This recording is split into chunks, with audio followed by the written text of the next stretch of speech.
பாஜகவுடைய செய்தி தொடர்பாளர் திரு ஆசீர்வாத ஆச்சார் இணைப்பில் இருக்கார். சார் வணக்கம். வணக்கம். திரு செல்வ பெருந்தகை புதைகுழின்னு சொல்லிட்டு போறது பாஜகவை தான். அதுல போய் திரு நிதிஷ்குமார் விழுந்து விடுகிறார் அப்படின்னு அவர் எச்சரிக்கிறார். அவரை அப்ப அவரு நேற்று வரை இருந்தது எந்த புதைகுழி?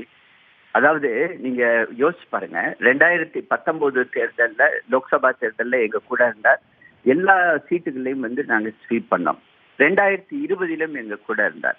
ஆனா கொஞ்ச நாட்கள் கழிச்சு அவர் திடீரென்று பாஜகவுடைய கூட்டணியை முடித்து கொண்டு கடந்த 14 மாதங்களாக ஆர்ஜேயோட ஒரு கூட்டணி வைத்து அங்கு முதலமைச்சராக இருந்தார். ஆனால் அந்த முதலமைச்சருக்குரிய அந்த அதிகாரத்தை அவர் பயன்படுத்த முடியாத வகையில் லாலு பிரசாத் யாதவ் மற்றும் அவர்களுடைய குடும்பத்து உறுப்பினர்கள் அவருடைய கைகளை கட்டி போட்டார்கள். அவர் ஒரு முதலமைச்சர், ஆனால் அவர் சுயமாக எந்த ஒரு முடிவுகளையும் எடுக்க முடியவில்லை. பீகாருடைய நலனுக்காக நாங்கள் அறிவித்த அந்த பீகார் பேக்கேஜை கூட அவரால் அங்க இம்ப்ளிமெண்ட் பண்ண முடியாத அளவுக்கு அங்க ஒரு ஆட்சியை அவர் செய்து கொண்டிருந்தார்.